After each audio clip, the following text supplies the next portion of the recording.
ஈஸியாக பண்ணணும், செம்ம டேஸ்டான ஒரு பிரேக்ஃபாஸ்ட் ஆர் ஸ்நாக்ஸ் வேணும்னா கண்டிப்பாக இந்த பிரெட் மசாலாவை ட்ரை பண்ணுங்கள். அதுக்கு ஒரு பேனில் நெய் சேர்த்துட்டு ப்ரெட்டை ஃபஸ்ட்டு 2 பக்கமும் மாறி மாறி பரட்டி போட்டு டோஸ்ட் பண்ணி எடுத்துக்கலாம். கொஞ்சம் செவந்த மாதிரி வேணும். இந்த மாதிரி ஒரு 4-5 ப்ரெட்டை டோஸ்ட் பண்ணி எடுத்துகிட்டு அதை இந்த மாதிரி குட்டி குட்டி பீசஸாக பிச்சு எடுத்துக்கலாம். ஒரு பேனில் 2 ஸ்பூன் நல்லெண்ணெய் சேர்த்துட்டு, நல்லெண்ணெய் தான் நல்ல ஒரு ஃப்ளேவர் கொடுக்கும். கூடவே 2 பெரிய வெங்காயம் பொடி பொடியாக கட் பண்ணி சேர்த்துக்கோங்க.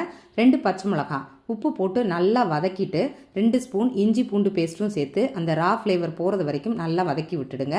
2 மீடியம் சைஸ் தக்காளி ஸ்லைஸாக கட் பண்ணி சேர்த்துட்டு, மெயினாக இதில் ஃப்ளேவருக்காக குடமிளகா கொஞ்சம் நீல வாக்கில் கட் பண்ணி சேர்த்துக்கலாம்.